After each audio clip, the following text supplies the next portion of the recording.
ఓం నమో వెంకటేశాయ. సద్యో మన్యు నిదర్శన సద్యో ముక్తే ప్రదర్శన. గోవింద గోవింద.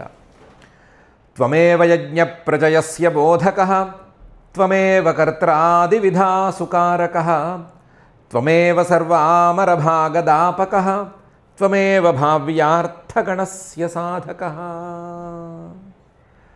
అని అతులిత కరుణా వరుణాలయుడైన శ్రీనివాస పరమాత్మని భక్తిగా భావించి ప్రార్థించుకుంటూ శ్రీశుకుల వారు ఉపదేశం చేసిన శ్రీమద్భాగవతం యొక్క అధ్యయన కార్యక్రమాన్ని మనం ప్రారంభించుకుందాము.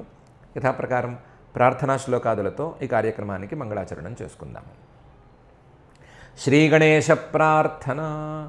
మాతామహ మహాశైలం మహస్తదపితామహం కారణం జగతాం వందే కంఠాదుపరివారణం. శ్రీగురు ప్రార్థన. గురుర్బ్రహ్మా గురుర్విష్ణు గురుర్దేవో మహేశ్వరః గురుః సాక్షాత్ పరం బ్రహ్మ తస్మై శ్రీగురవే నమః. శ్రీనివాస ప్రార్థన. నభో నైల్యానుకారాయ నభో వాయువాదిహేతవే నభో మాసేతు పూజ్యాయ శ్రీనివాసాయ తే నమః. అథ సంకల్పః అస్మాకం ఉపాత్త సమస్త దురిత క్షయ ద్వారా బుద్ధిశుద్ధ్యర్థం విద్యాభివృద్ధ్యర్థం భక్తిజ్ఞానవైరాగ్యాది తదనుకూల సర్వసంపత్సమృద్ధ్యర్థం శ్రీపరమేశ్వర ప్రీత్యర్థం శ్రీమద్భాగవత పాఠం కరిష్యామహే. అస్య శ్రీమద్భాగవత స్తోత్ర మహామంత్రస్య నారద ఋషి బృహతీ ఛందః శ్రీకృష్ణ పరమాత్మా దేవత బ్రహ్మబీజం భక్తిశక్తి జ్ఞానవైరాగ్యే కీలకం అస్మాకం శ్రీమద్భగవత్ప్రసాదసిద్ధ్యర్థే పాఠే వినియోగః ధ్యానం. నారాయణామృతసరః ప్రతిలబ్ధజన్మ వ్యాసప్రసూతశుకపీతమరందమర్మ దేవర్షి సంఘపరియోజిత భక్తికర్మ భూయో జనాశ్చినుత భాగవతాంబుజన్మ. శ్రీ గురుభ్యో నమః. సుకన్య దగ్గరికి తండ్రి గారు శర్యాతి గారు వచ్చారు. వచ్చినప్పుడు పరపురుషుడు లాంటి వాడిని చూశారు. చూసి షాక్ అయ్యారు. షాక్ అయ్యి ఏం చేశారు అనే విషయాన్ని శ్రీశుకుల వారు చెప్తున్నారు. రాజా దుహితరం ప్రాహ కృతపాదాభివందనాం ఆశిషశ్చాప్రయుంజానః నాతి ప్రీతమనా ఇవ. రాజా శర్యాతి మహారాజు గారు దుహితరం ప్రాహ కూతురితో అన్నాడు. అప్పటికి కూతురు వచ్చి కృతపాదాభివందన వంగి కాళ్ళకి దండం కూడా పెట్టింది. తనకి దండం పెట్టిన కూతురుతో నువ్వు సుఖంగా ఉండు దీర్ఘ సుమంగళీ భవ ఇలాంటి మాటలు ఏం మాట్లాడలేదు ఆయన. ఆశిషశ్చ అప్రయుంజానః సుఖంగా ఉండు అని ఒక్క మాట కూడా అనలేదు. అదేం మాట్లాడలేదు. మాట్లాడకుండా నాతి ప్రీతమనాహ ఇవ సంతోషపడకుండా మనసులో ఏ సంతోషము లేక చాలా ఒక రకంగా మనసంతా కలచివేస్తూ ఉండగా కూతురుతో అన్నాడు. ఒకవైపు పాపం శర్యాతి గారికి కూడా చిన్న ముక్క పొడుస్తూనే ఉంది. నా కూతురు యోగ్యురాలు, ఇలాంటి తప్పుడు పనులు చేయదు, పరపురుషుల్ని దగ్గరికి రానివ్వదు. కానీ ఈ పరపురుషుడు చవన మహర్షి అంటే నమ్మశక్యంగా లేదు. ఈ రెండిటికి ఎలా పొంతన కుదురుతుందో తెలియటం లేదు అనే ఇబ్బందిలో ఉన్నాడు. ఒకవైపు మంచి పొడుస్తూనే ఉంది, ఇంకోవైపు మాత్రం బాధ ఎక్కువగా ఉంది. దాంతో రాజా దుహితరం ప్రాహ కృతపాదాభివందనాం ఆశిషశ్చాప్రయుంజానః నాతి ప్రీతమనా ఇవ. ఏమన్నాడు? చికీర్షితంతే కిమిదం పతిస్త్వయా ప్రలంభితో లోకనమస్కృతో ముని యత్వం జరాగ్రస్తమసత్య సమ్మతం విహాయ జారం భజసే ముమధ్వగం అని అన్నాడు. చికీర్షితంతే కిమిదం, ఏం చేయాలనుకుంటున్నావు, ఏం చేస్తున్నావు? చికీర్షితంతే కిమిదం, నువ్వు చేస్తున్న పని ఏంటి, అసలు నువ్వు ఏం చేయాలనుకుని ఈ పని చేస్తున్నావు? పతి త్వయా ప్రలంభిత, నువ్వు నీ భర్తని మోసం చేస్తున్నావు కదా. పతి త్వయా ప్రలంభిత, నీ పతి సామాన్యుడా, లోక నమస్కృత, లోకమంతా కూడా ఆయనకి వంగి దండం పెడుతుంది. అలాంటి వాడు లోకమంతా కూడా గౌరవించాల్సిన మహర్షి ఆయన, అలాంటి వాడిని నువ్వు మోసం చేస్తున్నావు కదా. ముని, ఆయన గొప్ప మహర్షి కదా, ఆయన నువ్వు ఎలా మోసం చేస్తున్నావు? ఏంటి ఆయన ముసలివాడు అని, యత్వం జరాగ్రస్తం, ఆయన ముసలివాడు కాబట్టి ఆయన మోసం చేయొచ్చు అనుకుంటున్నావా? లేదా ముసలివాడు అని ఆయన నచ్చక ఆయన్ని వదిలేసేసి విహాయ, జరాగ్రస్తం విహాయ అసమ్మతం జారం భజసే, నీలాంటి సత్కుల ప్రసూతులు అంటే మంచి వంశంలో పుట్టిన వాళ్ళు చేయకూడని లేదా సెలెక్ట్ చేసుకోకూడనటువంటి విధానంలో వెళ్తున్నావా? అందులోనూ ఒక జారుడిని తీసుకొచ్చి ఆ జారుడితో కులుకుతున్నావా? అందులోనూ అధ్వగం, దారిని పోయే దానయ్య ఎవడో ఉంటే వాడు కంటికి నదరుగా వదరుగా బాగున్నాడు అనుకుని వాడితో కులుకుతున్నావా? ఏంటి పని చేస్తున్నావు? అసతి, నువ్వు మంచిదానివి కావు, మంచిదానివి కాక ఈ పనులన్నీ చేస్తున్నావా అని కడుపులో కలచి వేసి అన్నాడు. పాపం లోపల మంచి పొడుస్తోంది అనుకున్నాం కదా, మంచి అయితే పర్వాలేదు, దానివల్ల ఇబ్బంది ఏమీ లేదు, కానీ ఇలా అయితే మాత్రం ప్రాబ్లం ఎక్కువగా ఉంటుంది, సమస్య ఎక్కువగా ఉంటుంది అని భయపడి ఈ మాట కూతురుతో అన్నాడు. చికీర్షితంతే కిమిదం పతిస్త్వయ ప్రలంభితో లోకనమస్కృతో ముని యత్వం జరాగ్రస్తమసత్య సమ్మతం విహాయ జారం భజసేము మధ్వగం. ఇంతే కాదు, కథం మతిస్తే వగతాన్యథా సతాం కులప్రసూతే కులదూషణం త్విదం బిభర్షి జారం యదపత్రపాకులం పితుశ్చ భర్తుశ్చ నయస్యధస్తమా అని అన్నాడు. అసలు నీకు ఇలాంటి పాడుకాలం బుద్ధి ఎందుకు వచ్చింది? పాడు బుద్ధి ఎందుకు వచ్చింది? కథం మతిస్తే ఇలాంటి బుద్ధి నీకెందుకు వచ్చింది? అందులోనూ అవగత అన్యథ, రాకూడదు, మనలాంటి వాళ్ళకి రాకూడనటువంటి బుద్ధి, అన్యథ తప్పుడు బుద్ధి, పాడు బుద్ధి, అది నీకెందుకు వచ్చిందే? ఏం పోయేగాలమే, నీకెందుకు వచ్చింది పాడు బుద్ధి? అవగత అన్యథ, నీకేమీ చిన్నప్పటి నుంచి మంచి మాటలు చెప్పలేదా? సతాం కుల ప్రసూతే, మంచి వాళ్ళ వంశంలో పుట్టిన దానివి కదా, నన్ను వదిలేసాయి, మన వంశం ఎలాంటిది, నీ తాత ఏంటి, నీ ముత్తాత ఏంటి, నీ వాళ్ళ వంశం ఏంటి, వాళ్ళ యొక్క నడవడిక ఏంటి, వాళ్ళు చెప్పిన మాటలేంటి, లేదా నీ చుట్టూ ఉండేటువంటి మంచి వాళ్ళు నీకు చెప్పిన మాటలేంటి, ఆ చెప్పిన మాటలు ఎవరు నీకు చెప్పలేదా? ఎవరు చెప్పింది నువ్వు వినలేదా? లేదా తలకెక్కించుకోలేదా? ఇలా మంచి వంశంలో పుట్టిన దానివి, మంచి మాటలు విని పెరిగిన దానివి ఇలా చేయొచ్చా?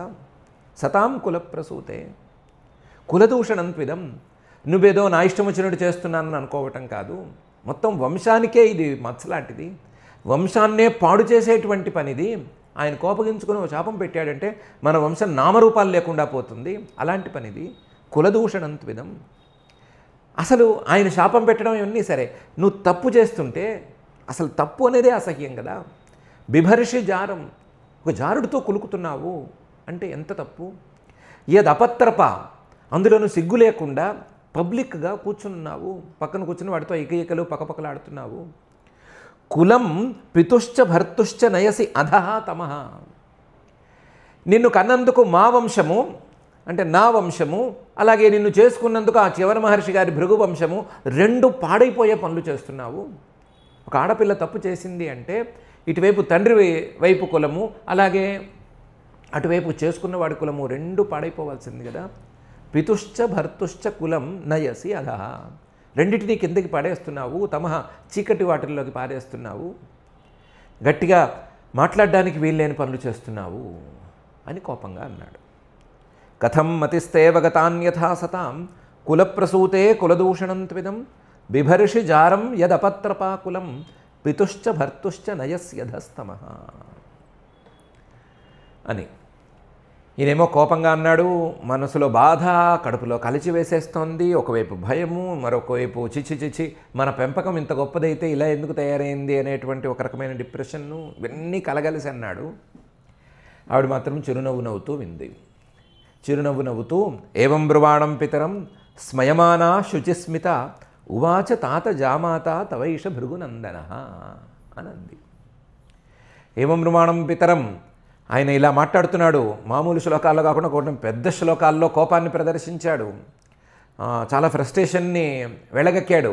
ఏవం బ్రువాణం పితరం, ఇంకా కూడా ఏదో చెప్పబోతున్నాడు ఆయన, ఇంకా ఏదో తిట్టిపోతున్నాడు. ఇంకా నేనే నిన్ను శపించేస్తాను, ఆయన దాకా ఆగను, నేనే శపించేస్తాను అని అంటున్నాడేమో, అంతదాకా కూడా వెళుతుంటే ఈవిడ మొత్తం ఈ 2 శ్లోకాలు స్మయమాన చిరునవ్వుతో వింటోంది. శర్యాతి మహారాజు గారికే కాస్తంత సందేహం కలిగేటట్లుగా శుచిస్మిత, చాలా పరిశుద్ధమైన నవ్వు నవ్వుతోంది, తప్పు చేయని వాళ్ళు నవ్వే నవ్వు నవ్వుతోంది, అందులోనూ చిరునవ్వు నవ్వుతోంది, చిరునవ్వు నవ్వుతూ వింటోంది. ఈ 2 శ్లోకాలు అయిన తర్వాత మాత్రం ఆపి ఉవాచ అంది, తాత ఓ నాన్న, జామాత తవైష భృగునందన, నా పక్కన కూర్చున్నవాడు బయటివాడు కాడు, దారిని పోయే దానయ్య కాదు, భృగునందన, భృగువంశంలో పుట్టినటువంటి చివన మహర్షి గారు, తవ జామాత, నీ అల్లుడే, నేను నీ అల్లుడి పక్కనే కూర్చున్నాను, ఇంకోటి పక్కన కూర్చోలేదు అని చెప్పింది.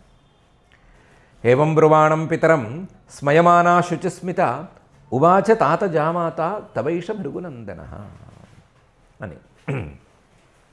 ఇంతేకాకుండా శశంస పిత్రే తత్సర్వం వయో రూపాభిలంబనం విస్మిత పరమప్రీత తనయాం పరిషస్వజే.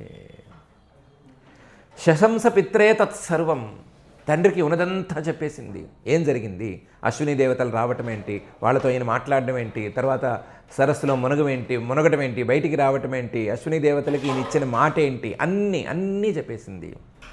శశంస పిత్రే తత్సర్వం వయో రూపాభిలంబనం. మొత్తం కథ సారాంశం ఏంటి అంటే, చివన మహర్షి గారికి మళ్ళీ పూర్వపు యౌవనం వచ్చింది, అలాగే పూర్వపు రూపం కూడా వచ్చింది. అది కూడా అశ్విని దేవతలతో ఒక డీల్ వల్ల వచ్చింది అనే సంగతి చెప్పింది.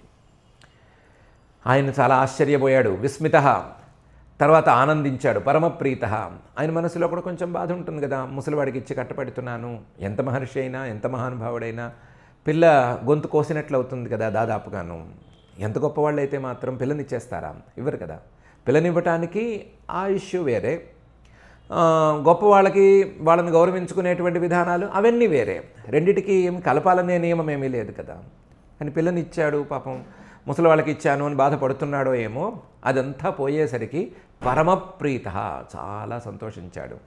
సంతోషించి ఇదంతా నీ ప్రభావమే తల్లి అని ఒకసారి సుకన్యనే గట్టిగా పరిషస్వజే, తనయాం పరిషస్వజే, నా కూతురువి నువ్వు, నా కూతురువుగా నా మాట నిలబెట్టావు, నీకు నేను అపకారం చేసే పరిస్థితి రాకుండా నువ్వే కాపాడుకున్నావు అని కూతుర్ని గట్టిగా కావలించుకున్నాడు. ఇందాక కాళ్ళకి దండం పెడితే కనీసం ఆశీర్వచనానికి కూడా మనసు ఒప్పలేదు ఆయనకి, కానీ ఇప్పుడు మాత్రం మొత్తం ఆ సందేహాలన్నీ తొలగిపోగా చాలా ప్రేమతో కూతుర్ని కౌగిలించుకున్నాడు. శశంసపిత్రే తత్సర్వం వయోరూపాభిలంబనం విస్మిత పరమప్రీత తనయాం పరిషస్వజే. సరే, కూతురుతో మాటలు అవన్నీ పక్కకి జరిగిపోయినాయి. అల్లుడు కనిపించాడు, వయస్సులో గట్టిగా అందంగా ఉన్న అల్లుడు కనిపించాడు. కనిపించేసరికి అల్లుడికి దండాలు పెట్టుకోవడమో, అల్లుడిని పలకరించడమో ఇవన్నీ చేసేసాడు. అల్లుడు మామగారికి దండం పెట్టారు, మామగారు అల్లుడికి దండం పెట్టారు. 2 వైపుల నుంచి అన్నీ కుశల ప్రశ్నలు అన్నీ అయిపోయినాయి. అయిపోయిన తర్వాత మామగారిని అల్లుడు అడిగాడు, ఏ పని మీద వచ్చారు అని. అంటే నేను ఇలా యజ్ఞం చేయబోతున్నాను, యజ్ఞం చేద్దాం అనుకుంటున్నాను, మీ సలహా తీసుకుందామనే వచ్చాను, మీతో అవసరమైతే మీకు కుదిరితే మీరే వచ్చి యజ్ఞం చేయించేలా మీతో మాట్లాడదామనే వచ్చాను అని చెప్పాడు. అయితే ఈయన చివన మహర్షి గారు వెంటనే ఒప్పేసుకున్నాడు, యజ్ఞం చేయడం మంచిది, ఆ యజ్ఞం నేనే చేయిస్తాను అని ఒప్పేసుకున్నాడు.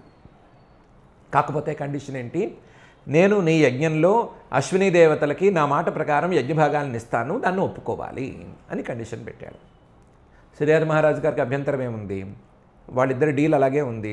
అశ్విని దేవతలకి సోమం ఇస్తానని నేను అంటున్నాడు, అది ఆయన చూసుకోవచ్చు, ఇబ్బంది ఏం లేదు. చివన మహర్షి గారు పైన వచ్చేటువంటి పరిణామాలని తట్టుకోగలరు, ఆ కాన్సిక్వెన్సెస్ని ఆయన తట్టుకోవడంలో అభ్యంతరం ఏమీ లేదు, కాబట్టి ఓకే అన్నాడు. అన్న తర్వాత సోమేన యాజయన్ వీరం గ్రహం సోమస్య చాగ్రహీత్ అసోమపోరప్యశ్వినో చ్యమనస్వేన తేజస. ఆయనతో సోమయాగం చేయించాడు. సోమేన యాజయన్ వీరం, ఆయన శర్యాతి మహావీరుడు, ఏమైనా వస్తే ఆయన కూడా తట్టుకుని నిలబడగలడు. ఆయన బ్రహ్మిష్ఠుడే అన్నాం కదా, ఆయన పరాక్రమవంతుడే, ఆయన అన్ని రకాల తపోబలము ఉన్నవాడే. అందువల్ల ఆయన్ని యజమానిగా పెట్టి ఓ యజ్ఞం చేయించాడు. ఆ యజ్ఞంలో ముందు కండిషన్ ప్రకారం గ్రహం సోమస్య చ అగ్రహీత్, సోమగ్రహాన్ని అశ్వినీ దేవతల కోసం కూడా ఆయన గ్రహణం చేశాడు. సోమగ్రహం అంటే ఏంటనుకున్నాం కదా, దాని ప్రకారం ఒక చెక్క పాత్ర లాంటిది, ఒక డమరులాగా ఉంటుంది, మధ్యలో చిల్లు ఉంటుంది. దాంట్లో గ్రహణం చేశాడు. సారీ, ఇది కాదు, ఇది చమసం, ఇది వేరు. గ్రహపాత్ర అని వేరుగా ఉంటుంది. ఆ గ్రహపాత్రలో పొడుగ్గా కొంచెం మధ్యలో ఖాళీ ఉండేటట్లుగా ఉంటుంది. ఆ గ్రహపాత్రలో ఈ సోమగ్రహణం చేశాడు. చేసి ఈ అశ్వినీ దేవతల మంత్రాలను ఉచ్చరించి అశ్వినీ దేవతలకి సోమాహుతి ఇచ్చేశాడు. గ్రహం సోమస్య చాగ్రహీత్ అసోమపోరప్యశ్వినో. అసోమపోహ, అంతవరకు వాళ్ళకి సోమపానం లేదు. ఎక్కడైనా సరే అశ్వినీ దేవతలకి ఆ యజ్ఞం వరకు సోమపానం అనేది లేదు. అలాంటి అశ్వినీ దేవతలకి చ్యవన మహర్షి గారు మొట్టమొదటిసారిగా స్వేన తేజస, తన తపోబలంతో వాళ్ళకి సోమభాగాలను కల్పించాడు. సోమేన యాజయన్ వీరం గ్రహం సోమస్య చాగ్రహీత్ అసోమపోరప్యశ్వినో చ్యవన స్వేన తేజస.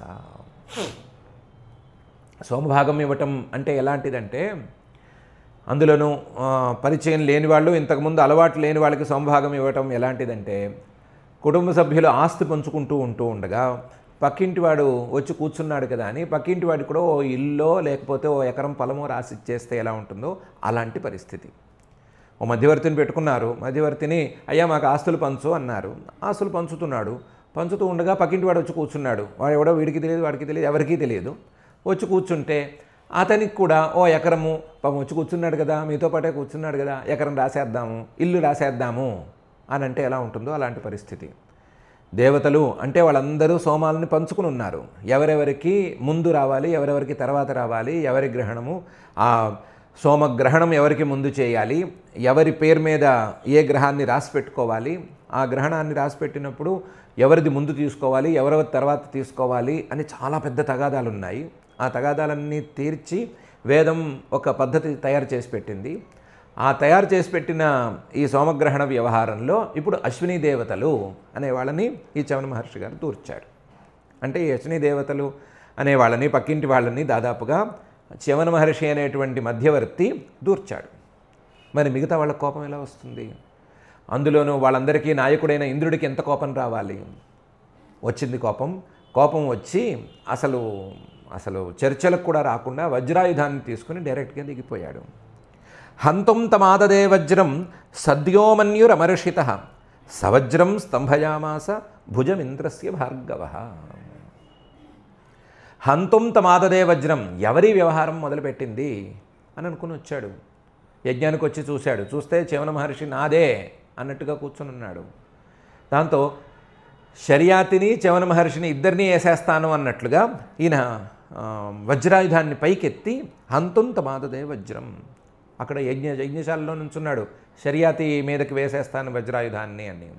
సద్యోమన్యు, అసలు ఎంత కోపం వచ్చిందో లెక్కలేదు. అమర్షిత, ఆ కోపాన్ని ఇంద్రుడే సహించలేకపోతున్నాడు. అంత కోపంతో వజ్రాయుధం పైకెత్తొచ్చాడు. వస్తే చ్యవన మహర్షి గారు, నేను అశ్విని దేవతలకి మాట ఇచ్చాను, ఆ మాట ప్రకారం సోమపానం వాళ్ళకి చెందుతుంది అని అన్నాడు. నువ్వెవరివి ఇవ్వటానికి? నేను ఇంద్రుడిని, నేనే ఈ వజ్రాయుధంతో ఇప్పుడు యజ్ఞం చేసే యజమాని తలకాయని తీసేస్తాను, ఏం చేస్తావు అని అన్నాడు. ఏం చేస్తావు చూపిస్తాను అని సవజ్రం స్తంభయామాస భుజమింద్రస్య భార్గవ. వజ్రాయుధం పైకెత్తి పెట్టాడు కదా, ఆ ఎత్తిన చేయి ఎత్తినట్లుగానే నిలిపేశాడు తన మంత్రబలంతో, తన తపోబలంతో. సవజ్రం స్తంభయామాస భుజం, ఆయన ఇంద్రుడి తాలూకు కుడి భుజం ఇంకా కదల్లేదు, అలాగే గట్టిపడిపోయింది. సవజ్రం స్తంభయామాస భుజమింద్రస్య భార్గవ.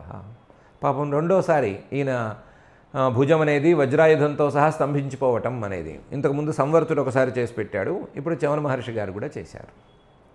హంతుం తమాదదే వజ్రం సద్యోమన్యురమర్షిత సవజ్రం స్తంభయామాస భుజమింద్రస్య భార్గవ. అన్వజానంస్తతస్సర్వే గ్రహం సోమస్య చాశ్వినో భిషజావితి యత్పూర్వం సోమాహుత్యా బహిష్కృతౌ.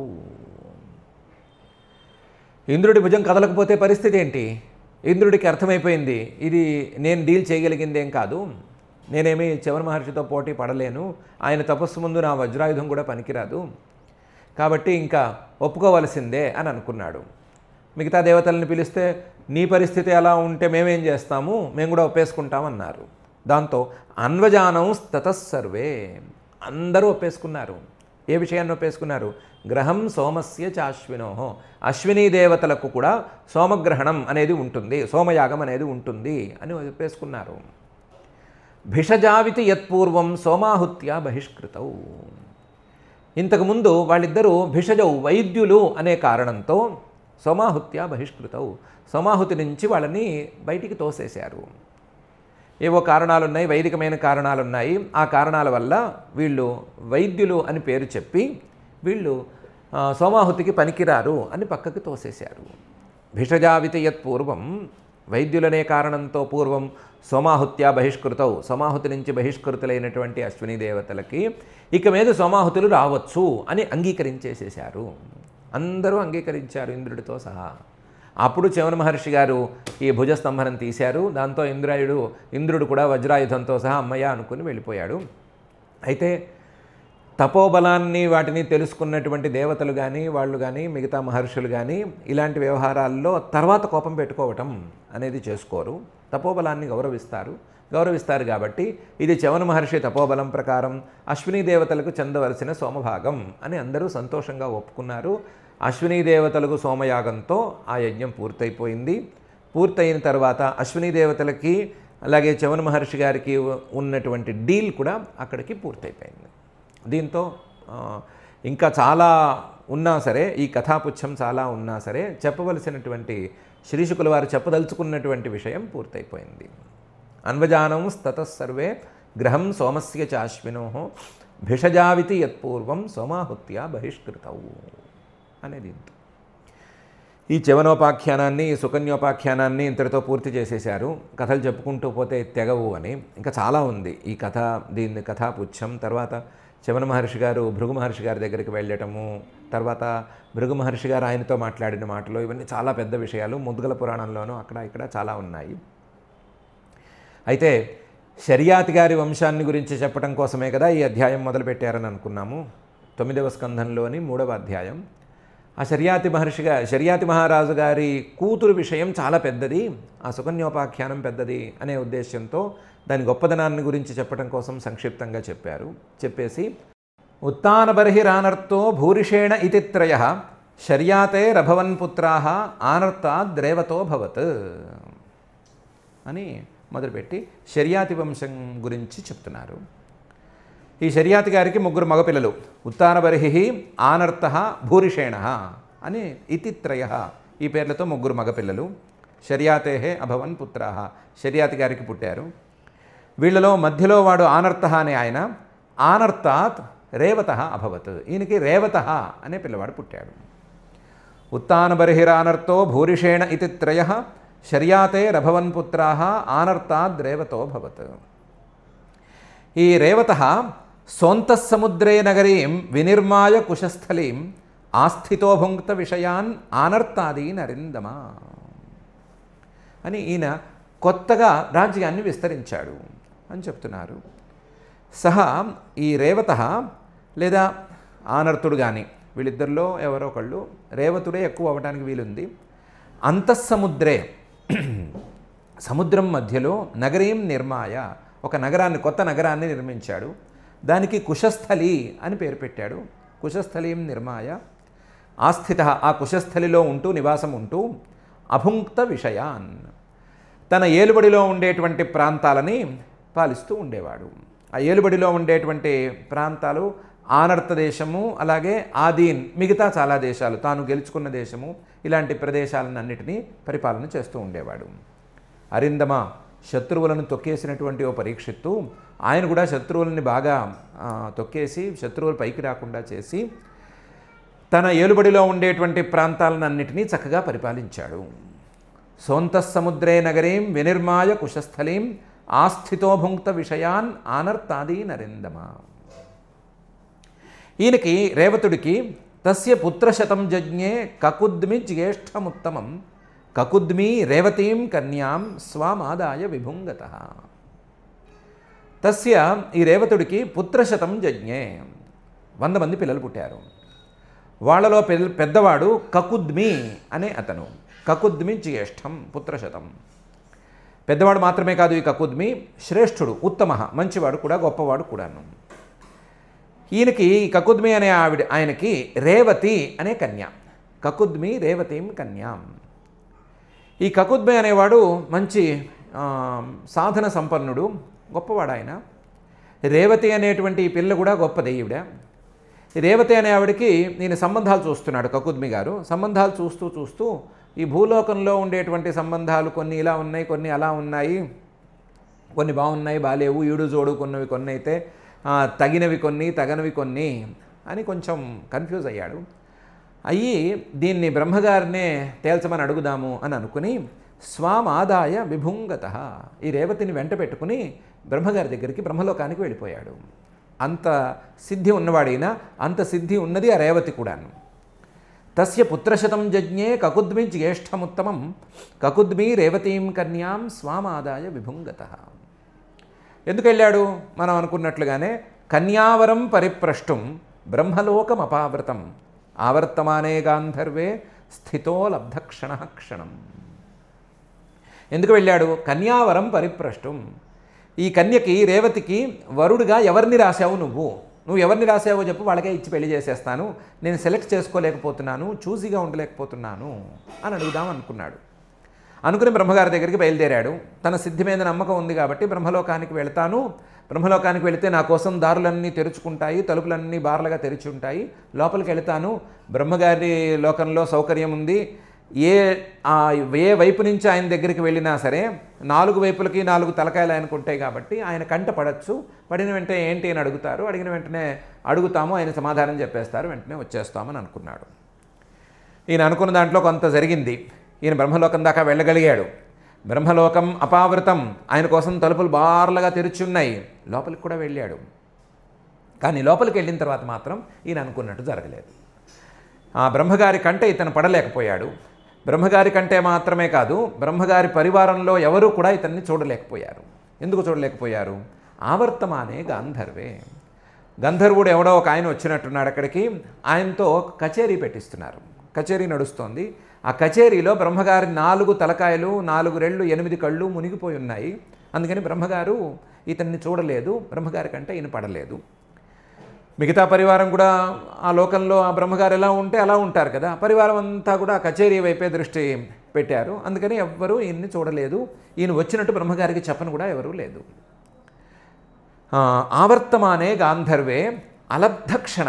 దాంతో ఈయనకి బ్రహ్మగారి కంట పడటానికి కానీ ఆయనకి ఈయన వచ్చినట్టు చెప్పుకోవడానికి అవకాశమే దొరకలేదు. దాంతో క్షణం స్థిత, క్షణం పాటు అంటే అతి తక్కువ కాలం పాటు ఈయన అక్కడ నుంచోవలసి వచ్చింది, వెయిట్ చేయవలసి వచ్చింది. కన్యావరం పరిప్రష్టుం బ్రహ్మలోకం అపావృతం ఆవర్తమానే గాంధర్వే స్థితో లబ్ధక్షణ క్షణం. ఎంతవరకు నుంచోవలసి వచ్చింది అంటే ఈ కచేరీ పూర్తయ్యేంతవరకు నుంచోవలసి వచ్చింది. కచేరీ పూర్తిలో వాళ్ళ పవమానాసుత అనేదో చివరికి ఒక పాట పాడతారు. ఆ పాట పాడారు, కచేరీ పూర్తయింది. తదంత ఆద్యమానమ్య స్వాభిప్రాయం న్యవేదయత్ తచ్ఛృత్వా భగవాన్ బ్రహ్మ ప్రహస్య తమువాచ. తదంతే కచేరీ పూర్తయింది కదా, పూర్తయిన వెంటనే బ్రహ్మగారి కంటపడ్డాడు. బ్రహ్మగారి కంటపడి ఆద్యం, ఆదిపురుషుడు బ్రహ్మగారు, అందులోనూ ఈయన వంశానికి ఆదిపురుషుడు ఆ బ్రహ్మగారు, అందుకని ఆయనకి నమస్కారం పెట్టాడు. ఆద్యం ఆనమ్య నమస్కారం పెట్టి స్వాభిప్రాయం న్యవేదయత్, నేను ఎందుకు వచ్చానంటే ఇందుకు వచ్చానండి అని చెప్పాడు. బ్రహ్మగారితో అడిగించుకోకుండానే మా అమ్మాయిని తీసుకొచ్చానండి, మా అమ్మాయికి సంబంధాలు ఏవి ఇవ్వాలి తెలియటం లేదు, తేల్చుకోలేకపోతున్నాను, అందుకని నేను మిమ్మల్ని అడగడానికి వచ్చాను అని స్వాభిప్రాయాన్ని నివేదించాడు. స్వాభిప్రాయం నివేదయత్.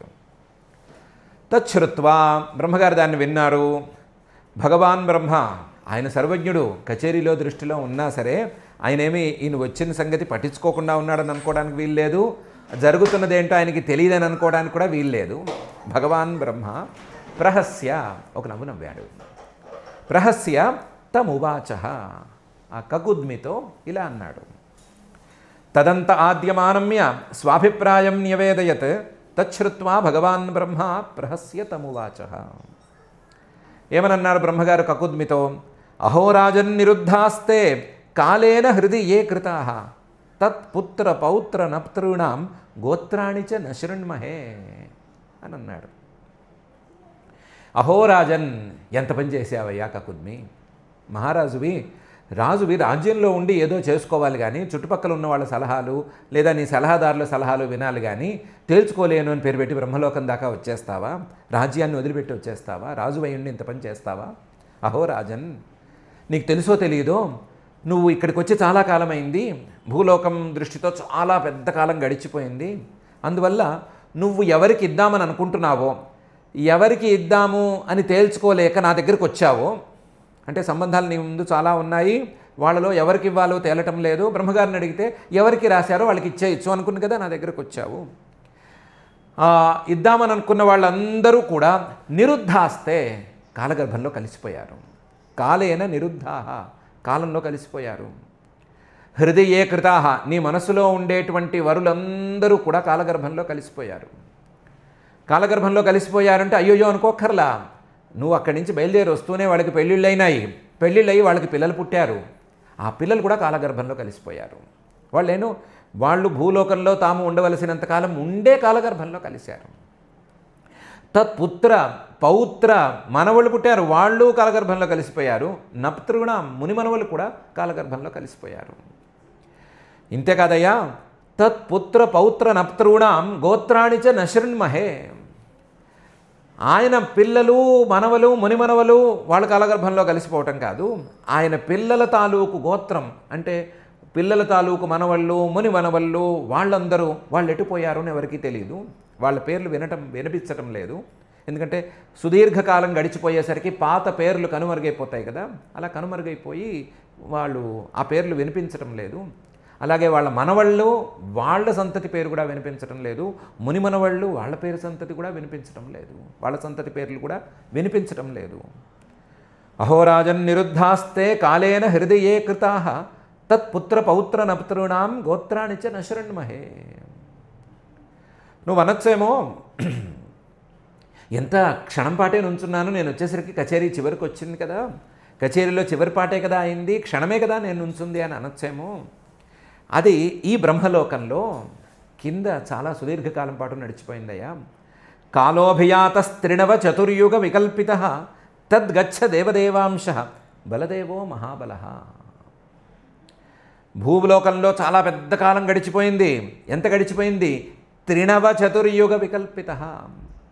త్రిణవ 3 9 24, 3 9 27, 27 త్రిణవ చతుర్యుగ వికల్పిత. 3 9 27 చతుర్యుగాలు గడిచిపోయినాయి. అంటే 80 పైచిలుకు యుగాలు గడిచిపోయినాయి. త్రిణవ చతుర్యుగ వికల్పిత కాల. ఇంకా పైన కాలమే గడిచిపోయింది. 80 పైనే 100 దాకా కూడా వెళ్ళిపోవచ్చు. సంఖ్యతో పెద్దగా విశేషమేం లేదు, కానీ అంతదాకా వెళ్ళిపోయింది. తద్గచ్చ, నువ్వేం చేయలేవు. ఇప్పుడు 28వ ఆవృత్తి నడుస్తోంది భూలోకంలో. 28వ చతుర్యుగ ఆవృత్తి నడుస్తోంది. ఆ చతుర్యుగావృత్తిలో ద్వాపర యుగం నడుస్తోంది. ద్వాపర యుగంలో కూడా చివరికి వచ్చేసేసింది. ఆ కాలం చివరికి వచ్చేసింది. అక్కడ తద్గచ్చ, నువ్వు ఇప్పుడు వెళ్ళు, మళ్ళీ భూమికి వెళ్ళు, వేరే దారి లేదు, నీకు ఇక్కడ శాశ్వత నివాసం లేదు, అందువల్ల మళ్ళీ వెనక్కి వెళ్ళిపో.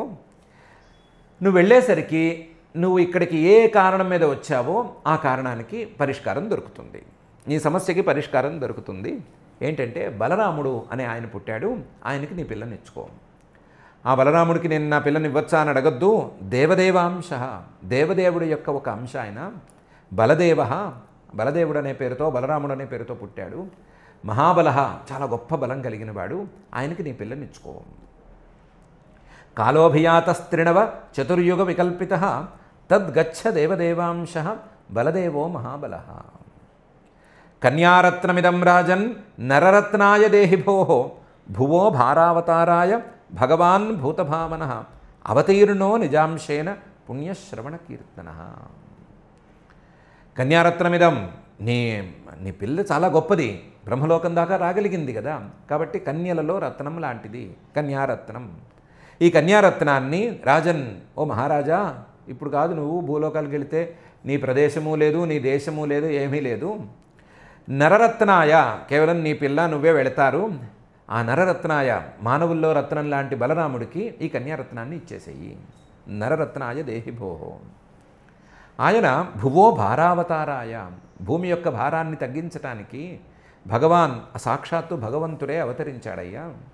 ఏ భగవంతుడు? భూతభావన, ఈ భూతాలనన్నిటినీ సృష్టి చేసినటువంటి పరమాత్మే శ్రీహరే అవతరించాడయ్యా ఆ రూపంలోనూ. అవతీర్ణో నిజాంశేన, తన అంశతో అవతరించాడు. పుణ్యశ్రవణ కీర్తన, ఏ పరమాత్మ గురించి, ఏ శ్రీహరిని గురించి వింటే పుణ్యమే కలుగుతుందో, ఏ శ్రీహరిని కీర్తిస్తే పుణ్యమే కలుగుతుందో అలాంటి శ్రీహరి యొక్క అంశేనయ్యా ఆయన.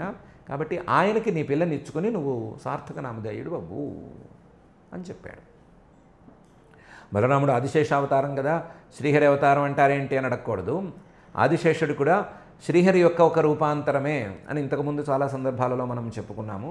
దాన్ని ఒకసారి గుర్తు తెచ్చుకుంటే ఆదిశేషావతారం అన్నా శ్రీహరి అవతారం అన్నా ఒకటే అవుతుంది.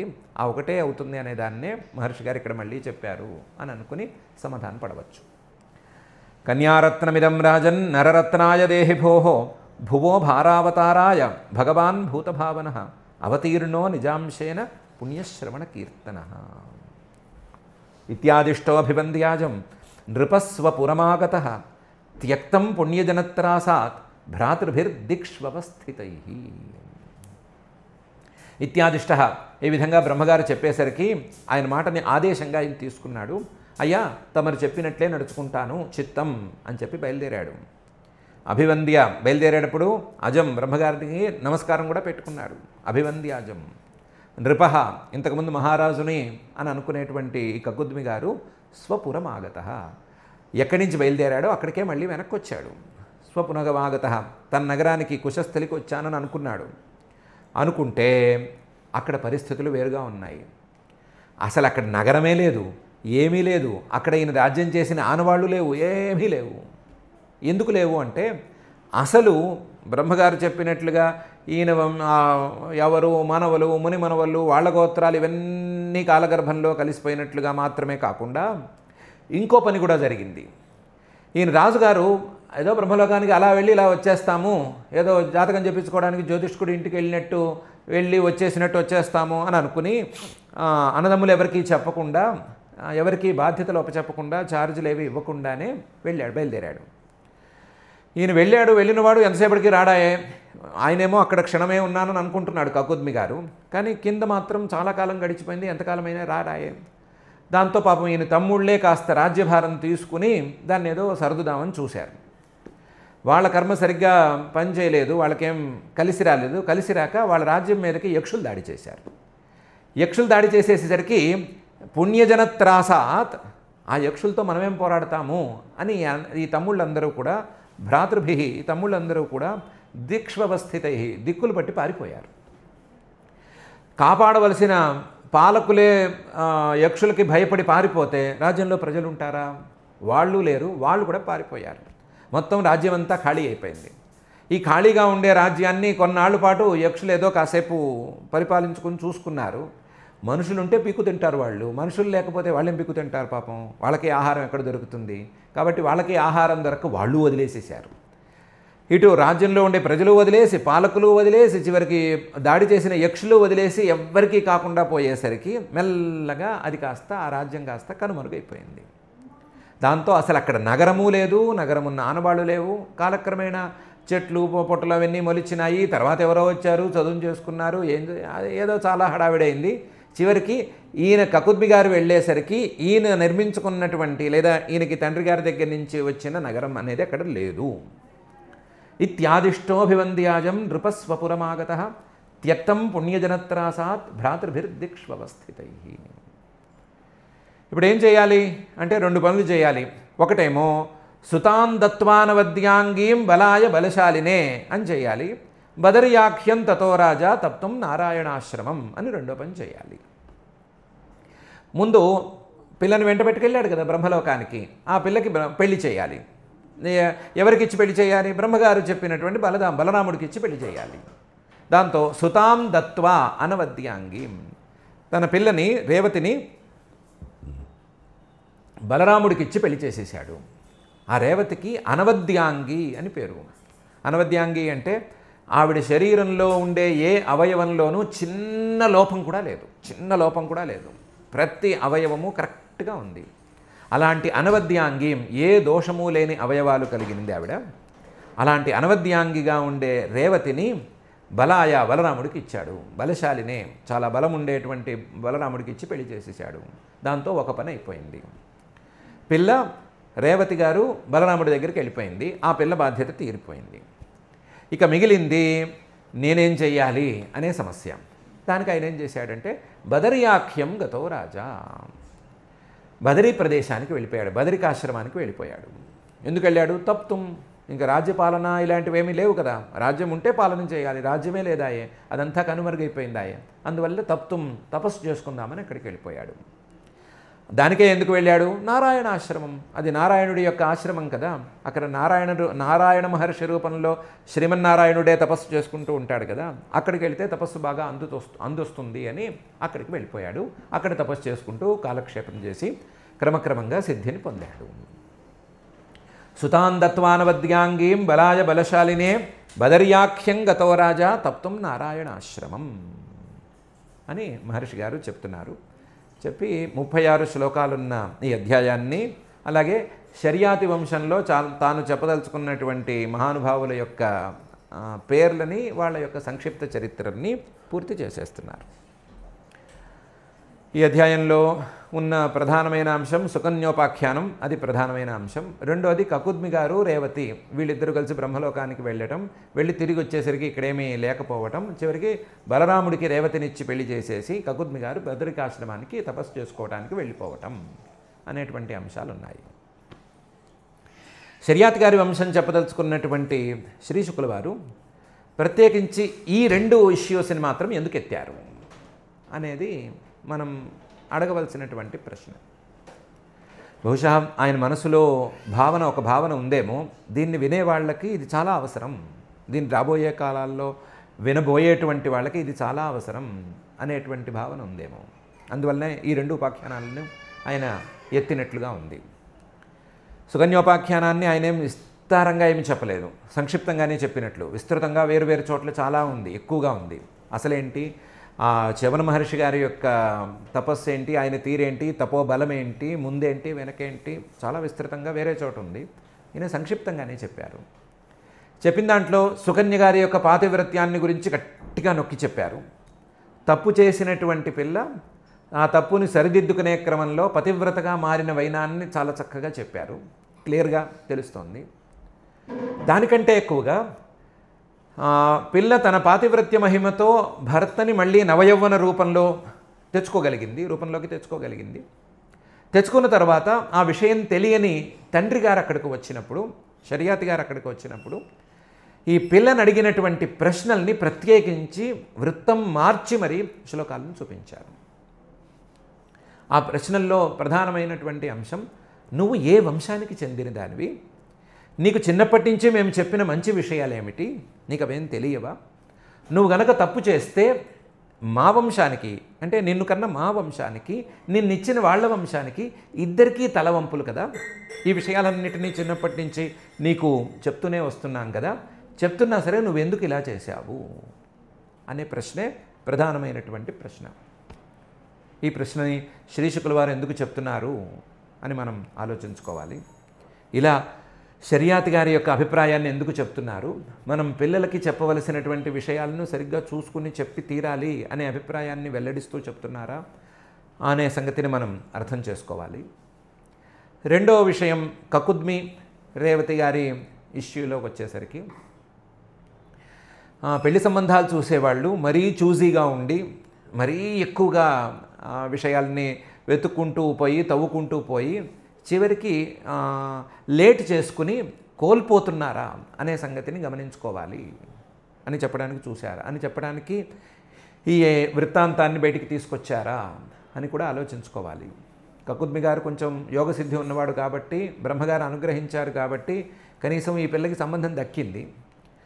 అలా యోగసిద్ధులు లేదా బ్రహ్మగారి అనుగ్రహం లాంటివి లేకుండా అవకాశాలని తన్నేసుకునే వాళ్ళకి రకరకాల కారణాలతో ఏవో ఆరళ్ళు పెట్టి పెళ్లి సంబంధాల విషయాల్లో కానీ, లేదా అసలు ఏ పని చేయాలన్నా సరే చాదస్తాలకు పోయి అసలు పనిని కానివ్వకుండా అడ్డం పడే తీరులో ఉంటే చివరికి నష్టపోయే ప్రమాదం ఉందా అని కూడా తేల్చుకోవడానికి వీలుగానే శ్రీశుకుల వారు ఈ విషయాన్ని కూడా ఇక్కడ పెట్టినట్టుంది.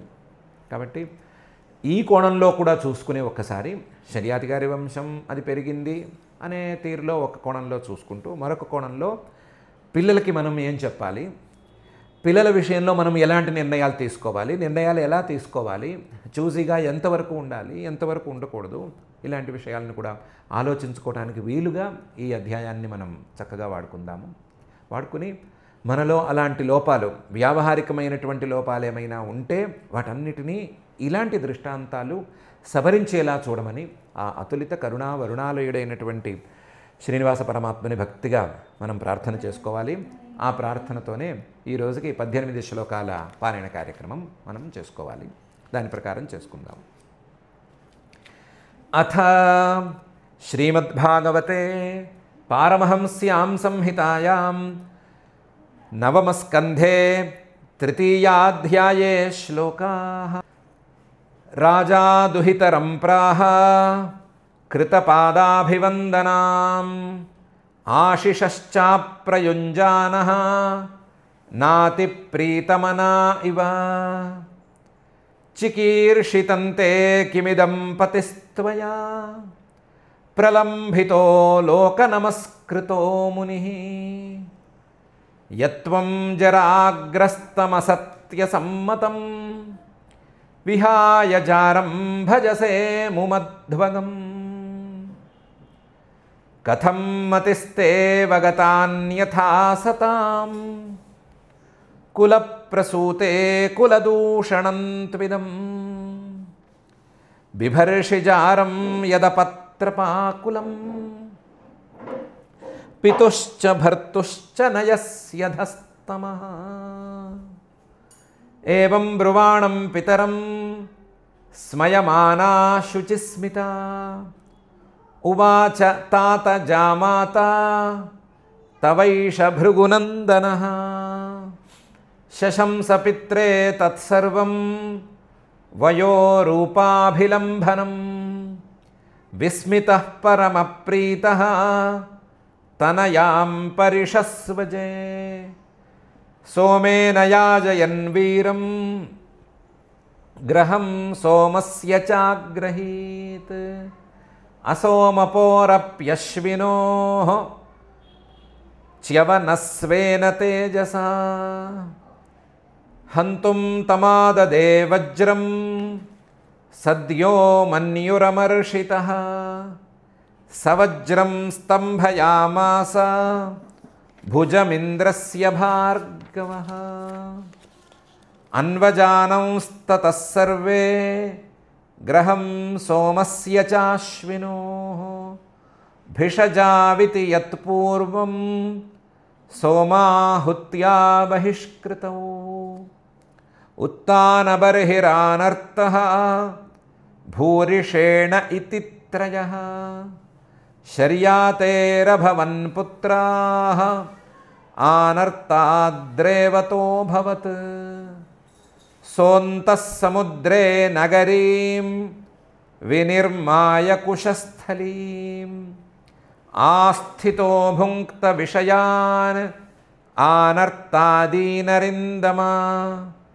తస్య పుత్రశతం జజ్ఞే కకుద్మిజ్యేష్ఠముత్తమం కకుద్మీరేవతీం కన్యాం స్వామాదాయ విభుంగతః కన్యావరం పరిప్రష్టుం బ్రహ్మలోకమపావృతం ఆవర్తమానే గాంధర్వే స్థితో లబ్ధక్షణః క్షణం తదంత ఆద్యమానమ్య స్వాభిప్రాయన్యవేదయత్ తచ్ఛ్రుత్వా భగవాన్ బ్రహ్మా ప్రహస్యతమువాచః అహో రాజన్నిరుద్ధాస్తే కాలేన హృది యే కృతాః తత్పుత్రపౌత్రనప్తॄణాం गोत्राणि च न शृण्महे कालोऽभियातस्त्रिणव चतुर्युगविकल्पितः तद्गच्छदेव देवांशः बलदेवो महाबलः कन्यारत्नमिदं राजन् नररत्नाय देहि भोः भुवो भारावताराय भगवान् भूतभावनः अवतीर्णो निजांशेन पुण्यश्रवणकीर्तनः इत्यादिष्टोऽभिवन्द्याजं नृपस्वपुरमागतः त्यक्तं पुण्यजनत्रासात् भ्रातृभिर्दिक्ष्वस्थितैः सुतां दत्त्वा नवद्याङ्गीं बलाय बलशालिने बदर्याख्यं गतो राजा तप्तुं नारायणाश्रमम् इति श्रीमद्भागवते पारमहंस्यां संहितायां नवमस्कन्धे तृतीयाध्यायः। अथ क्षमा प्रार्थना यदक्षरपदभ्रष्टं मात्राहीनं तु यद्भवेत् तत्सर्वं क्षम्यतां देव नारायण नमोऽस्तु ते। अथ भगवत्समर्पणं कायेन वाचा मनसेन्द्रियैर्वा बुद्ध्यात्मना वा प्रकृते स्वभावात् करोमि यद्यत् सकलं परस्मै नारायणायेति समर्पयामि। अथ लोकक्षेमप्रार्थना सर्वे भवन्तु सुखिनः सर्वे सन्तु निरामयाः सर्वे भद्राणि पश्यन्तु मा कश्चित् दुःखभाग् भवेत्। अथ मङ्गलं श्रियः कान्ताय कल्याणनिधये निधयेऽर्थिनां श्रीवेङ्कटनिवासाय श्रीनिवासाय मङ्गलम्।